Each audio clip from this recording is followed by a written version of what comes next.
Magto 25 years na kayo. At yung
Ano yun? Tagal naman.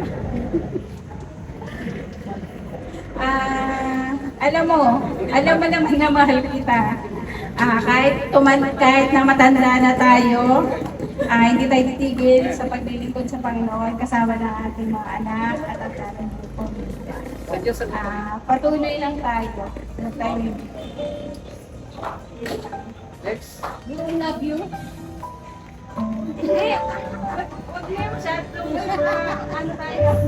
Next. okay, next po is Rodriguez.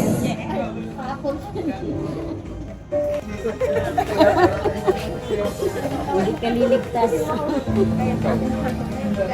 Medyo malalaki mo na raw. Mahal din yung tawagan namin eh. Mahal, di ba pinangako mo sa akin na hanggang sa pagpatayin mo mga paamoy, tayo magkasama. Basta patuloy lang tayo kay Lord at magtiwala tayo sa Kanya. Lahat ng pagtibok, malalagpasan natin at ibibigay din ni God yung hinihiling natin dahil tiwala tayo sa Kanya. Malamang kita. Yun lang.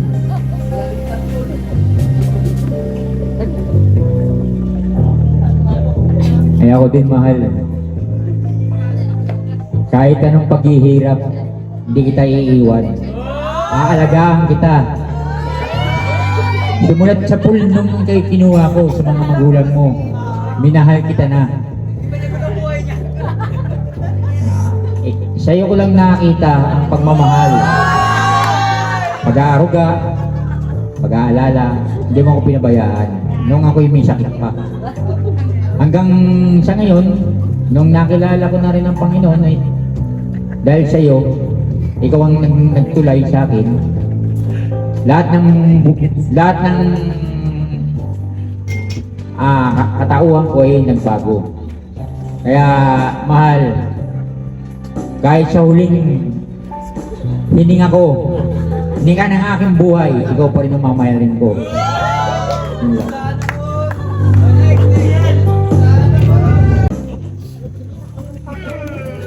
May message pa ba ako sa'yo?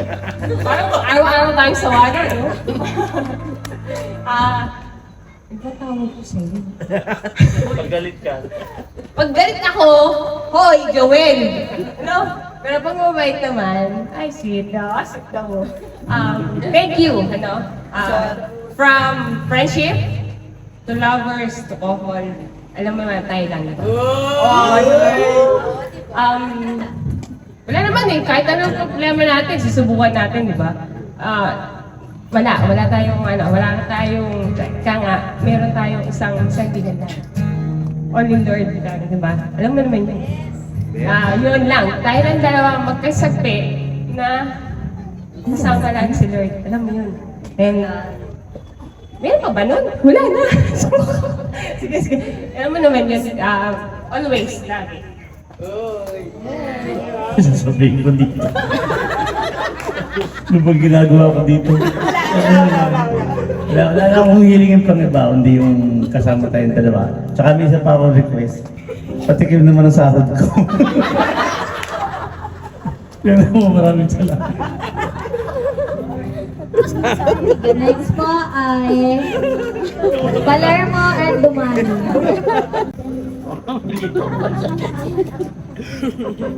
Parang paras din tayo ko eh. Patikim din ako ng sahod ko, honey. Isang ano lang. Mabigyan mo lang ako kahit konti.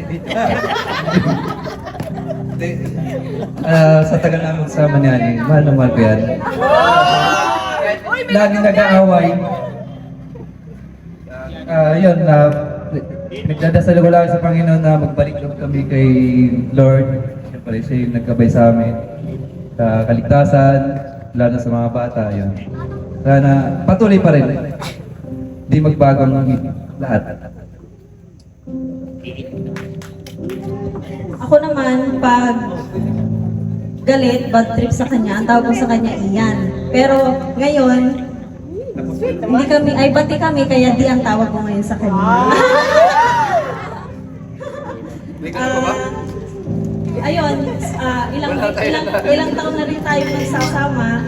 Maraming pagsubok na dumating sa buhay, kahit na mahirap. Kinaya pa rin natin na ngayon, hanggang ngayon, patuloy pa rin tayo na magkasama.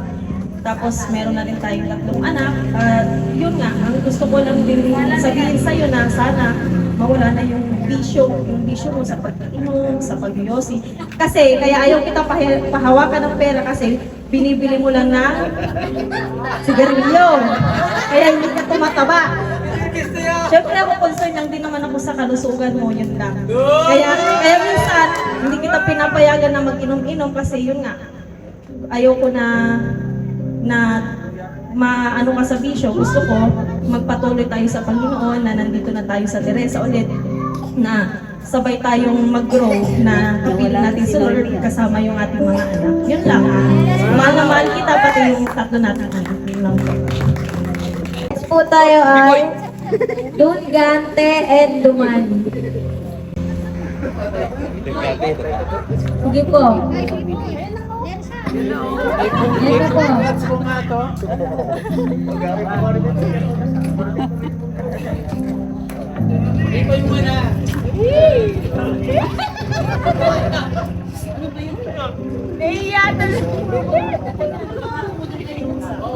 po. Wala siya, oh. Shy, oh.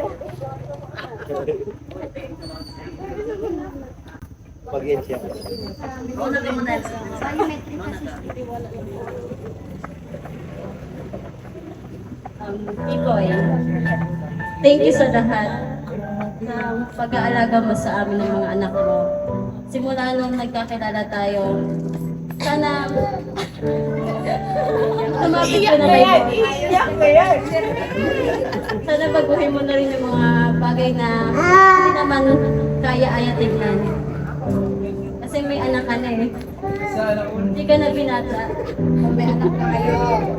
Patay ka ng boy. Salamat. Yun lang.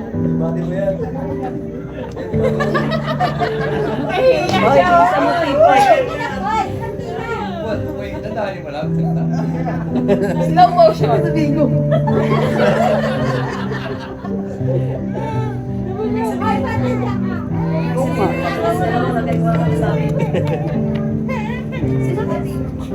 Nagpapasalamat ako sa Panginoon dahil nagkilala nga tayo. Saka binigyan ako ng 2 anak. Sana ganun pa rin tayo din tayo kahit nag-away man tayo, kahit maganda sana magkasama tayo.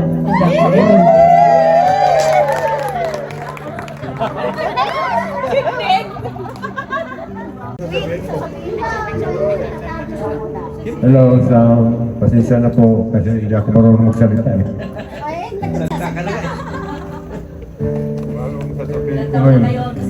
Wala na. Then, yung sa akin lang, bigyan mo naman ako pera, wala ako pera eh. Para tayo gawa. Kinukuha mo rin pera ko ah. Kunwari lang yun sa akin. Yan, alangan palagi ako nagkatrabaho sa Panginoon lang. Ilang beses ako nalaglag, nabangga ko ng tricycle, buhay pa rin. Naalala ko ang Panginoon. Yun lang, salamat.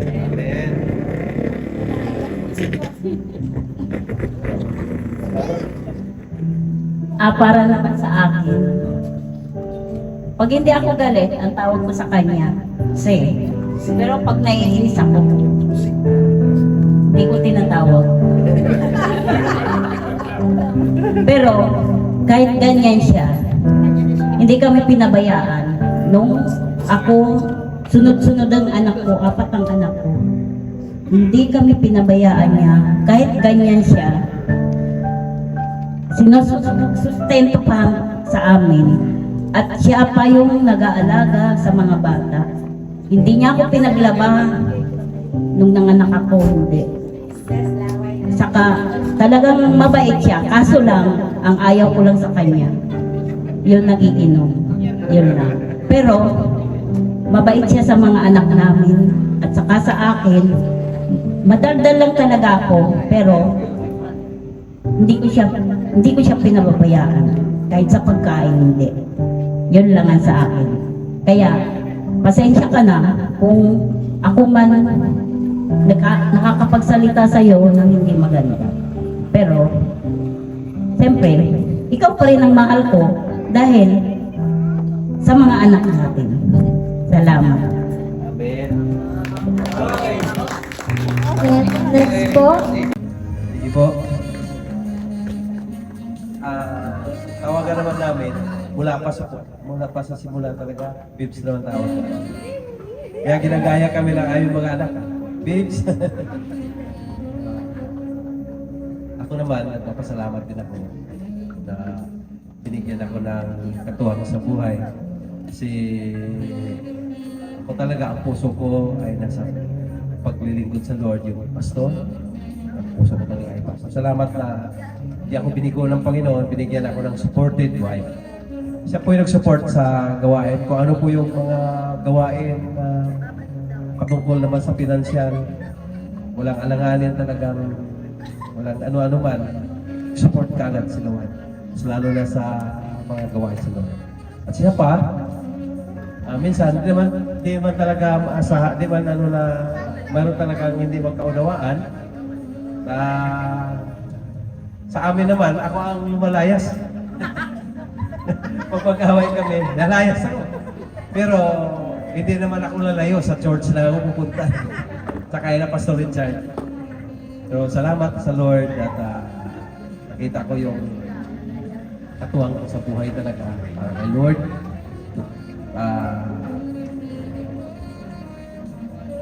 kahit anong nakafocus sa gawain. Sabi ko nga sa kanya, noong panahon na ako ay sabi ko sa aking sarili, wala akong trabaho. Siya po yung siya po yung ginamit ni Lord para sa financial na aspeto. Pero sabi ko sa kanya, may trabaho ako. Kiniklaim ko na may trabaho ako. Kay Lord, si Lord na nag-sweldo sa akin. Yung aking pagluluhod sa church, palagi, kung wala yan, wala yung pagpapala na mayroon tayo ngayon. So, mahalaga ang prayer at support niya para sa ministry and din sa pamilya. Andun na lahat. Kami rin, naghihirap. Mula kami sa paghihirap talaga. Naalala ko noong pa kami sa Quezon City, sa niya. Hindi ko na lang lahat sabihin kasi matagal. Pero salamat kay Lord na ano yung paghihirap natin kumpangan at ano tayo ni Lord ay ibigay sa atin ni Lord ang lahat ating pagbuhay. Tugan ni Pinaglory. Haba. Ayan, ako naman din. Yun, ang aking pinasalamatan sa Diyos dahil tanggap niya yung mga anak ko. Sabi ko sa kanya, kung hindi mo mahal ako, iwanan mo ako. dahil mga anak ko di ko iwan. Pero 22 years na kami nagsama, ibig sabihin, tanggap talaga niya yung pamilya ko. At ang kasalamatan ko sa iyo dahil wala ka pang apo, pero mahal mo yung mga apo ko. Tinuturing mo rin na sila na tunay na apo. Yan po, kasalamatan ko na kahit anong mangyari sa buhay natin, hindi tayo bibitaw sa paglingkod kay Lord, pagkat dito natin sa 20 years na nagsama tayo, hindi tayo iniwan ng Diyos kahit kailanman. Dumaan man tayo sa hirap, sa ginawa, nandun pa rin yung pag-away natin, pero hindi na yan ng Panginoon na tayo ay buwagin sapagkat naniwala ko na tayo po'y tinadhana ng Panginoon. Naniwala ko na binigay ka sa akin upang ikaw din nagiging daan sa aking pagbalik sa Panginoon. Kasi hinahangat ko talaga na makapag-asawa man ako ulit ay yung maglingkod na kay Lord. Sapagkat hindi po masaya ako kung hiwalay ang aking paglilingkod sa Panginoon kung hindi tayo magkakasama maglingkod kay Lord. Kaya yan, pinasalamatan ko talaga dahil buong puso, buong buhay ko talaga dahil yung nakamit ko na yung pangarap ko sa buhay na mamatay man ako, iisa yung aking layunin na maglingkod kay Lord yung aking maging asawa at aking mga anak. Yan po, pasalamatan ko dahil mahaba po yung pasensya mo talaga sa akin. Mabungangera talaga, bungangera talaga ako. Pero salamat dahil nagtitiis ka talaga sa akin. Alam ko na mahal mo ako, mahal mo aking mga anak at mga apo. Kaya saludo talaga ako sa iyo, Mr. Clean. Meron kaming reels na Mr. Copido at saka si Mr. Clean. Yan po yung aming nalang bandingan para lang kami magtatawanan lang kami sa kabila ng pagod, maraming problema, stress habang kumakain kami tapos ano namin yung aming mga video, tawa na lang kami dalawa, nawala na yung aming mapagod. Ayan, salamat sa yung mahabang pasensya talaga sa akin. To God be the glory. So, next naman po, hindi ko po alam kung paano tan and basas. Tautuan. Pinali. Kailangan ng barangay? Kailangan na itawag ang pulisya?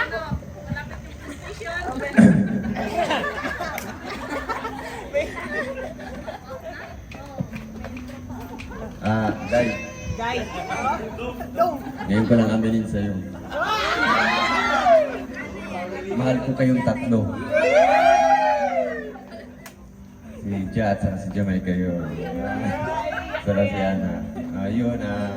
Maraming salamat sa suporta mo at saka yung pag-alaga sa dalawa nating anak at saka yung paglilingkod kay Lord na nandiyan talaga at saka lagi ako lagi mo kong inaakay. Yun, mahal naman din kita. Labis-labis. Yun. Maraming salamat. Yun lang. I love you. Natin papain pa. Madilim na. Mahaba to, kala mo. Summarize na, summarize. Summarize. Yung ubod lang ha, ubod. Buod lang. Buod lang, buod ha? Okay lang. Ako naman, nagpapasalamat. Siyempre, umiyak ako dahil nasaktan mo ako eh.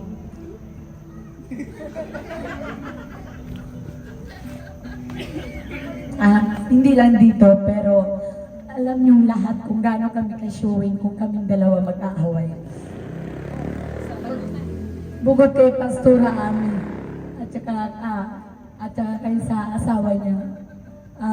Kasi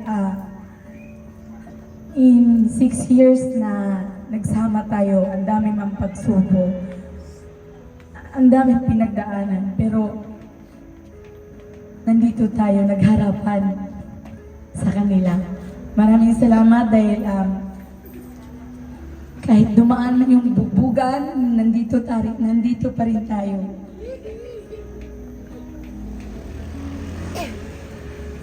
Salamat dahil hindi ka rin sumuko sa akin. Sa tuwing sinasabi mo, lumayas ako, lalayas rin ako. Bitbit ko yung dalawang trophy mo para habulin mo ako, pero hindi talaga. Sana babaan mo yung pride mo. Bilang nasa Panginoon, yun talaga ang dapat. Kung galit man ako, dapat ibaba mo yung pride mo. Kung galit ka, ibababa ko rin yung pride ko. Salamat sa pagiging tatay ng ating dalawang anak. Salamat dahil tinanggap mo ang nakaraan ko. Salamat sa pagmamahal na walang kapantay. Huwag kang mag-alala. Kahit ganito ako, tandaan mo, sa harapan nila, hindi ko hanapin ang kakulangan mo sa buhay namin mag-ina. Dahil mahal na mahal kita. Para sa kalaman yung lahat, dinala ko talaga to doon sa munisipyo. Kasi sabi ko, gusto ko na pagpalain kami lagi ni Lord. Yung buong puso kami na mag-asawa hindi lang sa mata ng tao, kundi sa mata ng Panginoon. Ayun, nagtanong ako kung ano yung requirement sa magpapakasal. Ang sabi niya, kami lang doon dalawa, magpapakasal ka. Kung pwede ba yun? Secret mirror data yun Tinagag mo na! Kaya, ayun, salamat. Yun naman, pinag-pray ko kay Lord na maging legal kaming dalawa. Hindi lang dito sa lupa, kundi sa Panginoon. Salamat pala. Tsaka pasensya na sa mga, alam mo naman minsan, mabunganga ako, pero siguro hindi ko alam kung na-realize mo na mild na yung pag ganun-ganun ko sa'yo. Bahala na si Lord magbago sa buhay mo at bahala ka nang sumuko kay Lord dahil hindi natin kaya nating buhay baguhin kundi ang Panginoon lamang magbabago. Kaya huwag kang magalit kung medyo maarte ako sa sarili ko para lamang yan sa'yo, para hindi ka tumingin sa iba. Kala mo lilingon ka pa naman pag may mga babae nagpapa-shoot. Pag may pa-shoot, pero pag ako nag-shoot, nagagalit. Pero pag sa iba, lilingin talaga masapak ng liig. Kaya yun lang. Salamat at salamat sa mga tao na naging sandigan namin, lalo na kay Mama pag na-stress ako, na-stress si Mama namin, lahat na-stress, si Pastora G, naging saksi rin kung paano kami mag-away. Pero salamat dahil mahal na mahal natin ang isa't isa at mamahalin pa kita. Ayun, I love you do. Huwag ka na magalit. Next naman po is Argas. Sa aking mahal na asawa. Sobrang po kasi, pasensya na po kayo, sobrang po kasi mayayain yung asawa ko. Ngayon lang po ito yung first time na nakikiharap po siya sa mga tao. Sa totoo lang po talaga, hindi po siya nakikihalubilo. Pinilit ko lang po talaga ang aking asawa. So pagpapasensya niya na po. Pero gusto ko pong ipaalam sa aking asawa na mahal na mahal ko po ang aking asawa at saksi po ang Diyos kung gaano ko po siya minahal sa loob po ng 24 years naming pagsasama. Grabe po yung ginawa ng Lord sa buhay ko at hindi ko po yun magagawa kung hindi ko po kasama ang Panginoon. Kasi talaga po ang Lord, talaga po good provider. Siya po talaga lahat na nagbibigay sa amin ng biyaya. Tama po yung sinabi ni Pastora na ang Panginoon po ang gawin nating number 1. Susunod na po yung blessing pag inuna natin ang Panginoon. At yun ho ay proven sa buhay ko. Kaya ho, hindi pa rin ako nawawala ng pag-asa darating mo ang time, ang asawa ko magsasalita sa harapan nyo. Gagamitin siya ni Lord. Kasi ako ganyan din po ako dati. Hindi rin po ako makapagsalita. At hindi rin ko po kayang humarap sa tao. Pero ang Panginoon ang nagbibigay sa akin ng lakas. Kaya po, nagpapasalamat din po ako sa Lord. Kasi sa pamagitan ng pagsubok, lalo natin siyang napapalapit, lalo tayo napapamahal sa Panginoon. At sa pamagitan ng ating mahal sa buhay, sa aking asawa, kapag galit ako, ang tawag ko sa kanya ay Botchok. Pagka mahal na mahal ko yan, at masaya ako sasabihin ko, sweetheart. Ako po ang laging nauunang mag-amo. Kasi ganyan po ako eh. Sweet po talaga ako sa sweetheart ko. At ako po lagi nagyayaya. Ewan ko lang po kung ano yung... Meron po kasi, ang tao naman po talaga may individual differences. Hindi natin pwede ipilit yung ugali mo sa ugali ng ibang tao. Kaya yun po ang natutunan ko sa Panginoon. Tanggapin kung anong ibinigay sa atin ng Panginoon. At mahalin natin ang ating asawa. Sabi nga po ni Pastora, mahalin ang kapwa. Amen. Thank you po. Ngayon po ay